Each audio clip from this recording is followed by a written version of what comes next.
एक लड़की की अभी अभी शादी होती है और आज उसका पहला ही दिन था।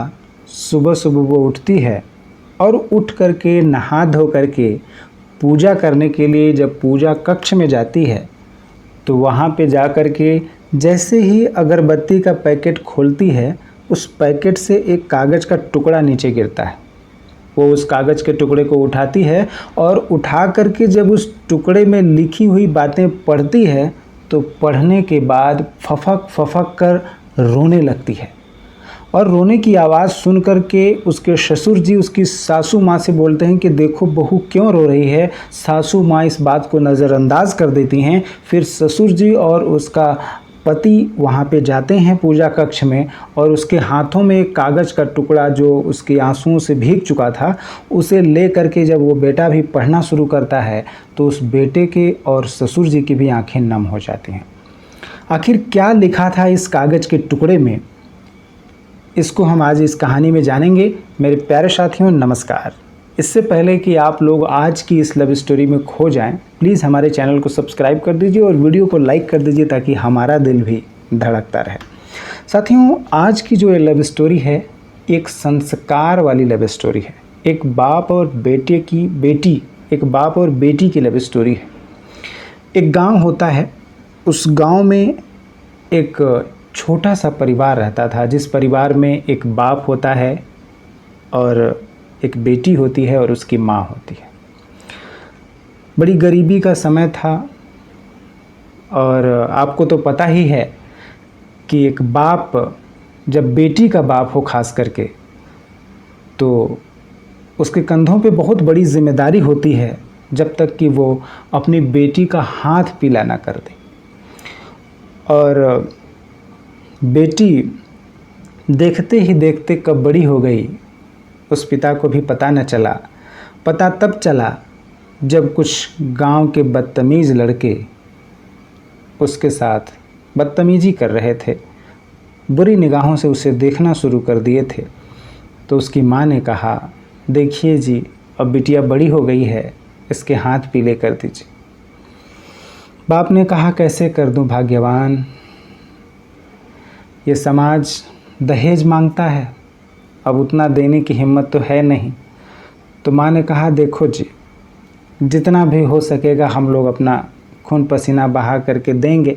पहले आप रिश्ता तो देखिए, कहीं पता तो करिए, लोगों से बात तो करिए।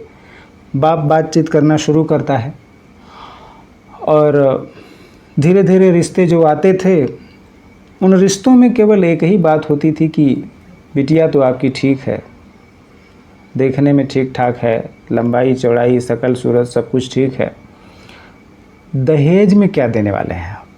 जो अगुआ लोग होते हैं वो लोग यही पूछते थे कितना देंगे।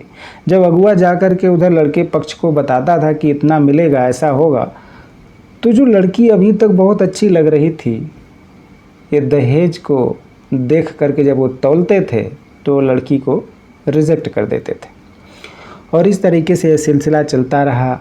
6 महीने गुजर गए, 7 महीने गुजर गए, पूरे 1 साल बीत गए, लेकिन कहीं पर भी रिश्ता तय ना हो सका। फिर एक दिन की बात है, एक दिन एक रिश्ता आता है और वो रिश्ता तय हो जाता है। फिर भी वहाँ पर भी माँ बाप ने अपने खून पसीने की कमाई जो भी था वो देने के लिए तैयार हुए। वहाँ भी डिमांड थी और लेकिन जो भी हुआ, रिश्ता तय हो गया।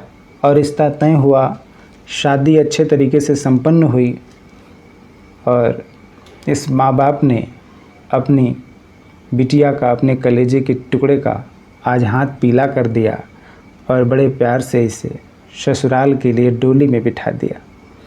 अबे बेटी का डोली उठने ही वाला था, ससुराल के लिए जाने ही वाली थी, तभी पिता वहाँ पे आता है अपनी नम आँखों से, गमछे से आँखों को पोंछते हुए अपने आप को कलेजा मोटा करके बेटी के सामने जाता है और कहता है, बेटी ये अगरबत्ती का पैकेट है बेटा, इसे अपने साथ रख लो, ससुराल में पूजा करने के काम आएंगे। बेटी उस अगरबत्ती को पैकेट को संभाल के रख लेती है और फिर ससुराल के लिए डोली चल देती है। जब ससुराल डोली पहुंचती है, बहू ससुराल में पहुंचती है, तो वहाँ पे जो आप लोगों ने देखा होगा कि गांव घर की औरतें इकट्ठी हो जाती हैं, कुछ रिश्तेदार की भी औरतें आती हैं, सब लोग थे वहाँ। और उसके बाद बहू को उतारा जाता है, जो रस्में होती हैं वो अपना किया जाता है। फिर जब शाम का समय हुआ तो शाम को जो रिश्तेदार की जो आई हुई थी औरतें, तो वो इनकी सासू माँ से पूछने लगी, जो बहू थी उसकी सासू माँ से पूछने लगी कि अरे जो है क्या क्या मिला है दहेज में। तो सासू माँ अपना मुंह फुला करके, आवाज़ ऊंची करके, जैसा आप लोगों ने देखा होगा अक्सर होता है, ऊंची आवाज़ करके बोलती हैं, अरे क्या मिलेगा, मोटरसाइकिल मांगा था, मोटरसाइकिल नहीं दे पाए। बात कर रही हो क्या मिला है, बेटा को इतना पढ़ाया लिखाया, हाँ इतना जर ज़मीन है, एक मोटरसाइकिल नहीं दे पाए। तो उसी में से रिश्तेदार में से एक औरत थी, बोलती है, अरे काहे ऐसे बोल रही हो बहनी, अरे टीवी मिला है, देखो वो उतर रहा था तो हमने देखा, वो पंखा मिला है, वो जो है बेड वोड मिला है, सब जो है। तुम कह रही हो कि कुछ नहीं दिए हैं, अरे इतना सब कुछ तो दिए हैं, सब कुर्सी दिए हैं, बैठ के आराम से बैठो उस पर।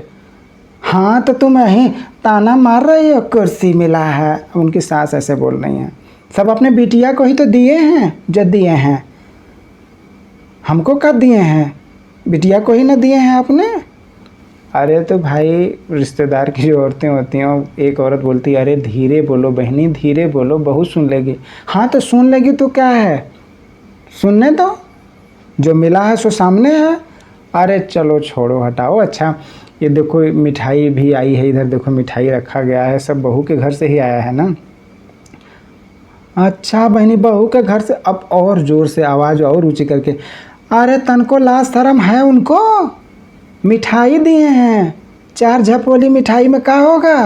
अरे फलाने को देखो हमारे पड़ोस में पूरा का पूरा 1 ड्राम गुलाब जामुन आया था, और 10 झपोली लड्डू था, 10 झपोली खाजा था। हाँ और तुम कह रही है कि मिठाई मिला, इतना में पूरा गांव भर भी तो नहीं बांट पाएंगे। मिठाई दिए हैं, लाज न शर्म है, मिठाई दिए हैं।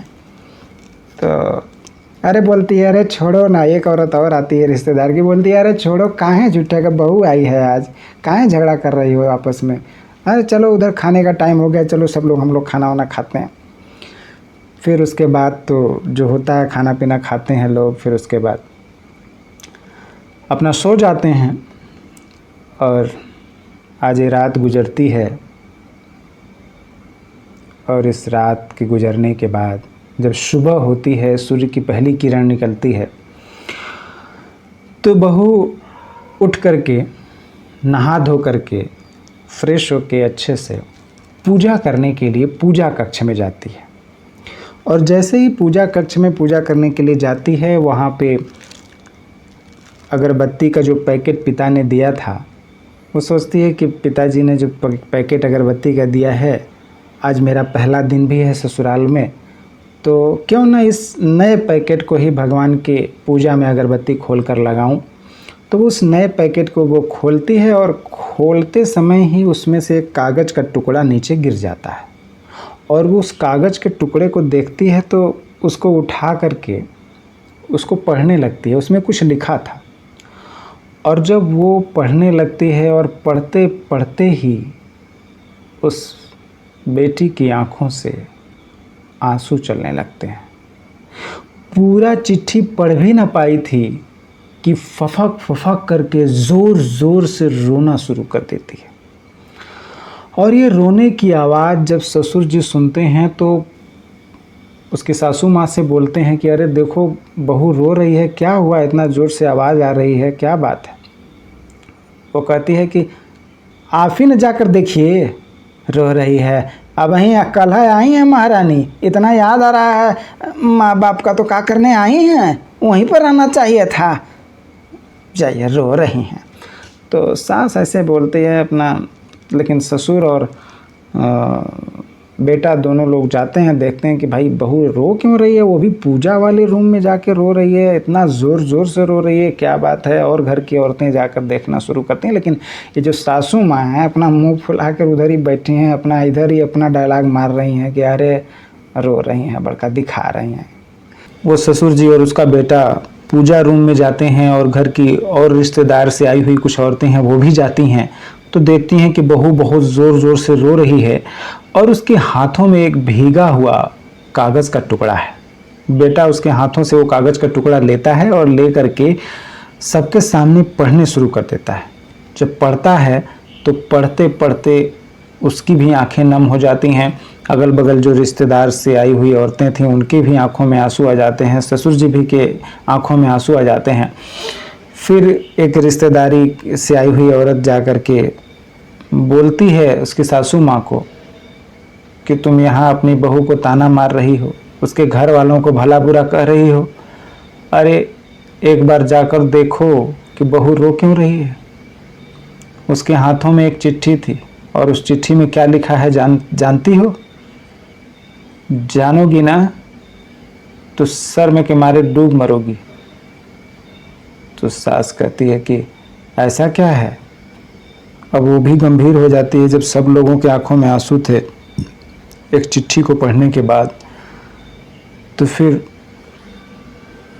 उस चिट्ठी को लेती है और देखती है, पढ़ना तो आता नहीं, तो रिश्तेदार से ही आई हुई एक लड़की थी, उससे बोलती है कि बिटिया ज़रा इसे पढ़ो क्या लिखा है। जब वो पढ़ती है और सुनाती है, साथियों आप लोगों को भी इंतज़ार होगा कि आखिर उस चिट्ठी में ऐसा क्या था जिसे पढ़ने के बाद बहू रोने लगती है, पूरा घर परिवार रोने लगता है। आखिर ये चिट्ठी में क्या था और किसने लिखा था ये चिट्ठी। तो आइए सुनते हैं कि आखिर उस चिट्ठी में क्या लिखा था। उस चिट्ठी में लिखा था कि मेरी प्यारी बिटिया, यह अगरबत्ती स्वतः ही जलती है मगर संपूर्ण घर को सुगंधित कर देती है। इतना ही नहीं, आजू बाजू के पूरे वातावरण को प्रफुल्लित एवं सुगंध से महका देती है। हो सकता है बिटिया कि तुम कभी अपने पति से कुछ समय के लिए रूठ जाओ या कि अपने सास ससुर से किसी बात पे नाराज हो जाओ। कभी देवर या ननद से भी नोक-झोंक हो जाएगी। कभी तुम्हें बिना गलती के भी गलती निकाला जाएगा, तुम्हें डांट सहनी पड़ेगी, तुम्हें कुछ ऐसी कड़वी बातें कही जाएंगी जो तुम्हारे दिल को अंदर से कचोट देंगी। कभी तुम्हारे माँ बाप के लिए भी वहाँ पे बुरा भला कहा जाएगा जो तुम्हें बिल्कुल अच्छा नहीं लगेगा। कभी आस पड़ोस के लोगों का बर्ताव ऐसा होगा कि तुम्हारा दिल खट्टा हो जाएगा। तुम्हें उन सब पे बहुत क्रोध आएगा, बहुत गुस्सा आएगा। लेकिन मेरी प्यारी बिटिया, मेरी ये छोटी सी भेंट याद रखना। मैंने जो तुम्हें संस्कार दिए हैं वो बचपन से जो आज तक तुम्हारे अंदर मेरे संस्कारों की गठरी है उसे तुम याद करना और इस अगरबत्ती की तरह स्वयं जलना, दूसरों को प्रकाशित करना, अपने अच्छे व्यवहार से, अपने मीठी वाणी से पूरे घर को सजाना, पूरे घर में अपनी सुगंध फैलाना, सबको खुश रखना। एक कान से सुनना, जो बात तुम्हें अच्छी न लगे उसे दूसरे कान से निकाल देना मेरी बिटिया। और पूरे घर में अगर तुम इन संस्कारों को अपने दिल से उसे स्वीकार करके, मुस्कुरा करके सबके साथ अच्छे से व्यवहार करोगी तो तुम्हारा जीवन सुखमय हो जाएगा। यही एक बाप का आशीर्वाद है। खुश रहो, मस्त रहो और तुम भी अगरबत्ती की तरह पूरे घर परिवार सबको अपने व्यवहार से सुगंधित और प्रफुल्लित कर दो। तुम्हारा पिता। तो ये रही दोस्तों उस चिट्ठी में एक बाप के दिल की आवाज़ जो अपने बिटिया के लिए थी। और मैं आप लोगों से यही कहूँगा कि हर एक बाप को इस तरह की चिट्ठी ज़रूर देनी चाहिए, वो संस्कार के रूप में हो, चाहे किसी भी रूप में हो, लेकिन बेटी की ससुराल जाने के बाद उसका एक नया जीवन शुरू होता है, तो उसके लिए बाप और माँ का फर्ज बनता है कि वो अपने बिटिया के उज्जवल भविष्य के लिए उनको उपहार तो बहुत लोग देते हैं, एक से बढ़कर एक गिफ्ट देते हैं, लेकिन सबसे बड़ा ये जो उपहार था ये किसने कहा पता है आपको? जब ये चिट्ठी की इस बातों को उसकी सासू माँ सुनती हैं तो वो भी रोने लगती हैं और अपने बर्ताव पे उन्हें पछतावा होता है। फिर वो अपनी बहू के पास जाती हैं, उनसे क्षमा मांगती हैं, उनके गले लग करके रोने लगती हैं और वो ये बात कहती हैं अपने बेटे से कि बेटा ये चिट्ठी सबसे बड़ा उपहार लाई है मेरी बहू, इससे बड़ा उपहार, इससे बड़ा दहेज कुछ हो नहीं सकता है। तुम एक काम करो, अभी जाओ बाजार में और इस चिट्ठी को फोटो की तरह फ्रेम में मढ़वा कर लेकर आओ और ला कर घर की दीवार पे खूंटी में टांग दो इसको, क्योंकि ये मेरी बहू का मायके से लाया गया सबसे बड़ा तोहफा है, सबसे बड़ा दहेज है, सबसे बड़ा उपहार है, इससे बड़ा कुछ हो नहीं सकता। क्योंकि साथियों, ये जो दहेज के रूप में जो चीज़ें दी जाती हैं वो चीज़ें तो एक दिन समय के चलते एक न एक दिन सब समाप्त हो जाएंगी, ख़त्म हो जाएंगी, लेकिन ये जो संस्कार रूपी जो दहेज होता है, संस्कार रूपी जो बीज होता है, ये अगर किसी व्यक्ति के अंदर पड़ जाए तो ये धीरे धीरे ऐसा फूलता फलता है, पनपता है कि पूरा घर, वातावरण, आस पड़ोस, मोहल्ला सब इसकी सुगंध से, इसके प्रकाश में प्रकाशमान हो जाते हैं। तो मेरे प्यारे साथियों, आज की जो लव स्टोरी थी ये दरअसल संस्कार रूपी एक बाप और बेटी के बीच का प्रेम था। तो उम्मीद करता हूँ कि आपको ये स्टोरी अच्छी लगी होगी। कैसी लगी स्टोरी आप लोग कमेंट करके हमें ज़रूर बताइएगा। हम फिर मिलेंगे आपसे एक अगली स्टोरी में। तब तक के लिए दोस्तों, आप सभी लोगों ने मुझे इतना समय दिया, इसके लिए प्रेम पूर्वक हाथ जोड़ करके हृदय की गहराइयों से आप सबका बहुत बहुत धन्यवाद, बहुत बहुत आभार।